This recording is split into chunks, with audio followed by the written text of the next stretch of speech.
Welcome to Crooners and Coffeeshops, everyone. My name is Heather. Today I have Jenna and Tim from Cloud Baby here today to discuss new music as well as how they joined together in terms of a musical partnership. Jenna and Tim, would you guys like to kind of give us a little bit of insight as to how you guys got started in music? Yeah. Hello. Yeah, for sure. Thanks for having us, I guess, first. So Tim is co-founder of a content creation artist development company here in Nashville called All True Creative. And Cloud Baby is actually a 4-piece band. So there's 4 of us and we all work here kind of on the business front, or like Tim is a producer. Greg, who's also in Cloud Baby, is a producer at All True. And we just started making music on the side. Yeah, it happened pretty organically. There was like, I think it was Cole, you and Cole were like, we're jamming like just, like when this like Studio B was open like during the day, and I just like started to like hear like different things that they were working on.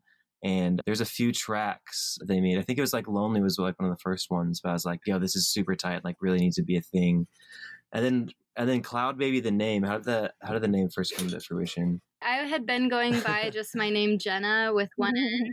And I just didn't really like it anymore. I wanted to go by something that was like not my name, but I had no idea how to come up with something or where to go. And John, the other co-founder of All True, we were just like kind of joking about names. And I was like, what's my vibe? What does my vibe give you? And he was like clouds and babies, like cloud baby. Like, yeah, actually, okay. So it's kind of a joke at first, and then we couldn't think of anything else, and it stuck. But now I can't see it as anything else. So yeah, and now we all have like baby nicknames. Jenna's is Cloud Baby for sure. Greg is Cold Baby. No, that's Cole. Cole is Cold Baby. He's like Scary Baby, I think. Yeah, kind of like the Spice Girls have their own things. We all have like our own personality in it. That's great. It's really influenced by the Spice Girls for sure. That's a big one. I love it. I love that you guys have little like monikers in a way to your guys' musical presence. And it's funny that it kind of like started off as a joke as well. And then it's like, well, this kind of works, Yeah, it's fun. I'm excited about it. And it just started, this project just started really like in January, I would say, is when we like decided to like make it a thing. So. Yeah. And you guys have been pretty busy with the release of not only your debut single Blocks, but also Cloud City. Would you guys like to kind of go into a little bit of how the songwriting, recording, and even like promotion process was similar or different between the releases? Yeah, definitely. So the songwriting process, kind of what we touched on earlier, we have 2 studios at our company, at our workplace. And so when they weren't being used, we would just kind of like hang out. Either somebody would bring in a beat that they had already been working on, or I'd bring in like some lyrics that I already had, some chords or something that just whoever like has something that they're like, oh, this would be cool to start with. And then we just will kind of go from there and build something and write around it. And most songs, I feel like we'll get a pretty good idea of the direction of a song in like 3 or 4 hours and have a pretty solid demo from that. And then just kind of decide from there which ones we want to like build out more and focus on more. Blocks, we did the whole thing. It was our all-nighter session. And I don't think we were planning on it being an all-night session. But yeah, we just like kept working and we all just really liked the song and like felt really strongly about it.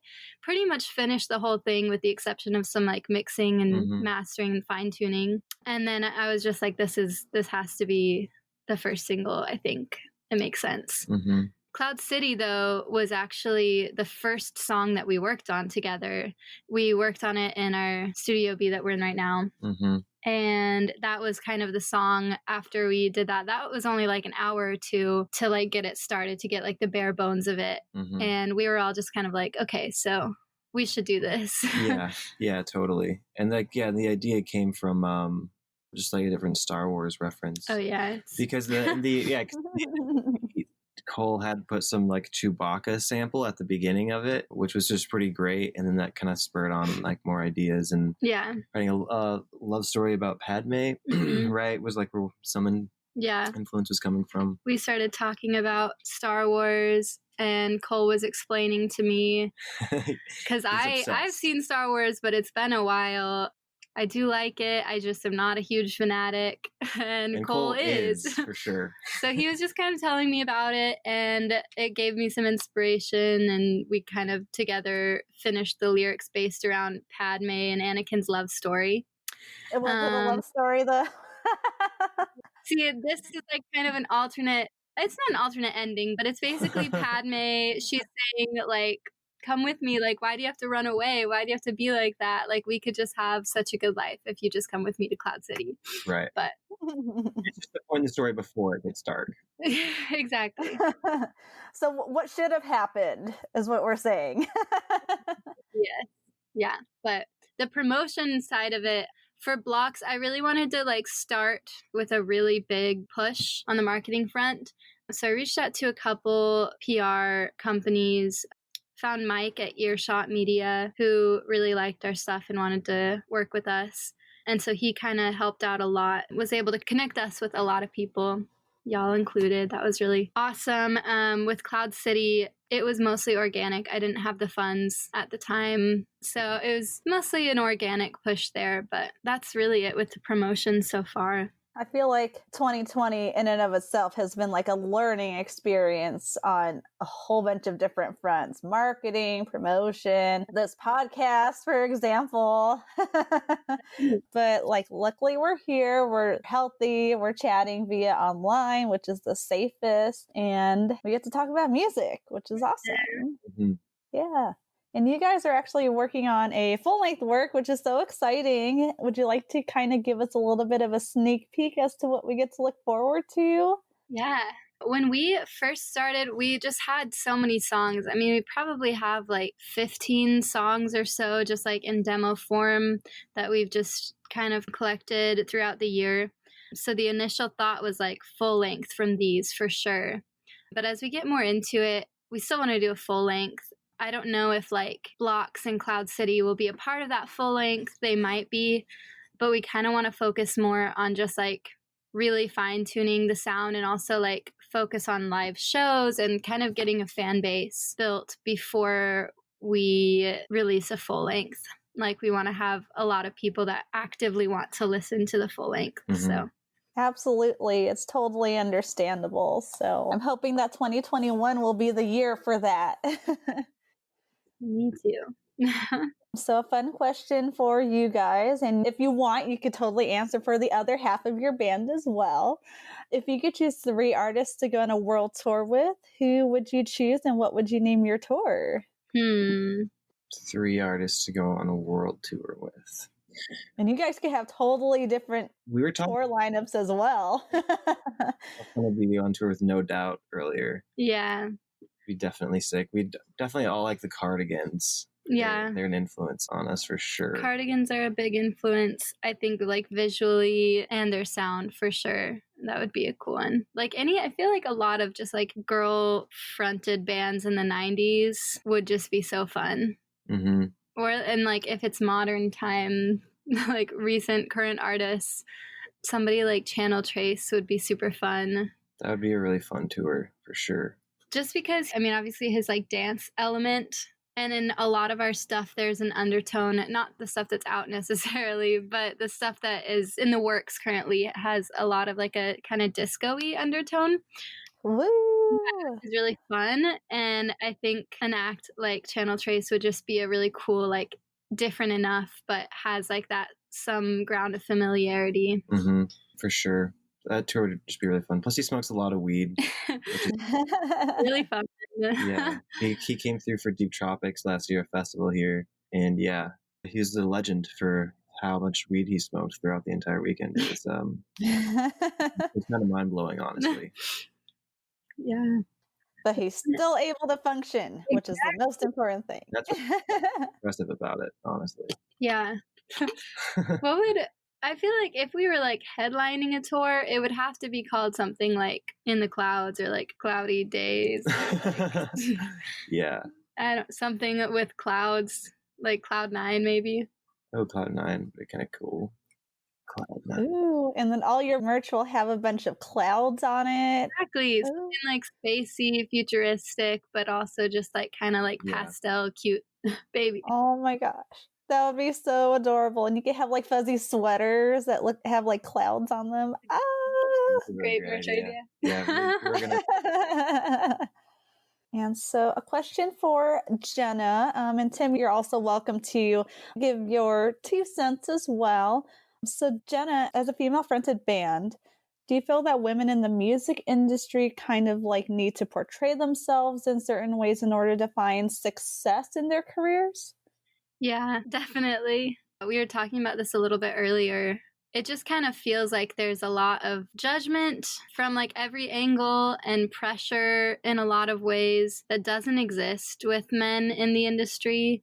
There's, I think, a natural difference in like how people listen to music. I feel like people are more often to just like accept and want to listen to a song that's like by a male artist, whereas when they're listening to a female artist, it's got more of like a critical ear going into it, especially obviously in like music cities like Nashville. Also with the brand and your image, I feel like you have to have a very specific, like direct brand and image, which every artist should, but I think it's a lot easier for men and like guy artists to get away with their brand being like, doesn't really care. He's like a normal dude, you know?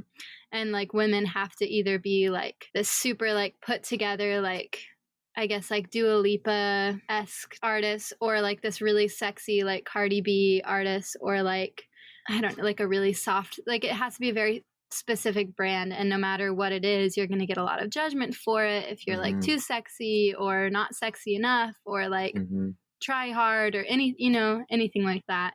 So yeah, I definitely think we'd need to portray ourselves in a specific way. Yeah. And too, and I think women are judged harsher for things like confidence and like having an ego around your music. Whereas like, like there's like Kanye West, where it's like, that's kind of like cool. Right, that's his shtick. That's like, yeah, totally. And like guys, I think like are even sometimes in music respected for having a larger ego, but then not the same for women at all. Yeah, that was going to be the other thing that I touched on with that is I feel like women aren't taken seriously in this industry unless you do it all. Like, unless you produce your own stuff, you play every instrument, you're writing everything, you're the vocalist, like you do it all, and you're also a great performer. Whereas I feel like with men, there's a little bit more wiggle room there. I think like as a woman, I don't know, it's just kind of like something that I've been insecure about because I don't do everything yet. I'm learning and I'm working on it. But something that I've definitely been insecure about is like people not taking me seriously because I'm not a great instrumentalist yet or something like that, which is silly. Yeah. The whole like pressure thing, I really like that you brought up that women don't really get taken seriously unless they do it all. And that is kind of like just on the overall scale, not just like the music industry. It's just like any working woman, I feel like, kind of has the pressures like, okay, you have a job. Oh, you have to cook. If you have kids, you have to take care of your kids and take them to school. Oh, you have to have hobbies too, because if you don't have hobbies, then you're boring. And you also have to have a social life. So it's like, Yeah, it's definitely just pressure from all angles. But we need clones. That's the answer. Yep. And kind of like another question along the same lines within female fronted bands, what I've kind of noticed as a music listener is there's a copious amount of soloists, and very rarely do you see female fronted bands, all female bands that aren't like a pop girl group and such. Do you feel like in a way women feel more comfortable in a solo setting as opposed to working in a group setting? I think it's probably easier for women to pursue this in a solo way, just because, I mean, from personal experience, and I don't get this with these guys, which is really great. And I mean, like a huge reason why this is a thing. But just from personal experience, it's like very detrimental, I guess, to your ego working with men your whole life, especially trying to learn and grow when you're not necessarily at the level that you want to be at, and they can see that. They kind of like feed off of it and like just kind of tear you down a lot and make you feel like you're not worth pursuing this. Or I don't know. I went to music school too. And so I think it comes from a lot of like male professors and collaborators and a lot. So not to say all men treat women like this in the industry, but I think that could make sense why a lot of women try to break off, do things on their own and have a solo career, because experiences from collaborations aren't supportive for understanding, I guess. And that's really like the unfortunate thing, because like you hear so many times with women that even now, like the whole Kesha thing with her lawsuit and such of sexual assault. And it happens. I've interviewed artists that it's happened to, and it's so unfortunate that executives and high industry people, like whether it's a man or a woman, because women can absolutely take advantage of it as well, that they feel like I have this position of power and I'm going to abuse it because I can. Yeah, definitely. I think there's a lot of that at play in this industry for sure. But I mean, every industry, it's in the world, but it seems like at some point we are going to get better. And it seems like it's starting to get better now that people are being more open to sharing their experiences with this kind of behavior. So it can be nipped in the butt right away. Right, exactly. So that's a positive of everybody being so vocal about it. For sure. Definitely making steps in the right direction. Yeah. And if you could give yourselves any advice in regards to what you've experienced so far in music or within life in general, what advice would you give your younger selves? I'll let you go first with this one. What advice would I give to my younger self? I would just tell myself to practice more. You know, I think that there's a lot of opportunities that one needs to like either have or create for themselves in order to be successful in the music industry. And it's like until you can like know personally like people that have done that, have like been signed to labels or have just like built their own business off of like whatever services they're providing, or like really like made it freelancing, until you like really see it happening from like your peers, a lot of that opportunity can feel like it's not there, and so you're not motivated to find it or create it. And just I think I would just encourage myself to like stay focused and believe in myself, you know. Yeah. It's all going to work out. It's going to be fine. Yeah. Positivity. Right. Yeah, I feel like, I mean, pretty much like the same idea. Mine would definitely focus on like, don't doubt yourself so much. Like, stop taking, I guess, everybody else's opinion, like stop letting it paralyze you, because it has absolutely no effect on what you do. And I mean, everybody starts somewhere, everybody's bad at some point. And so it's like, don't let that deter you. If you know that this is what you want to do, stop doubting yourself, just do it. Yeah, both of you guys gave really good advice, and it can be applied to whatever walk of life that you're in, which is awesome. Yeah, for sure. Yeah. And what do you hope that your audience will take away from your music?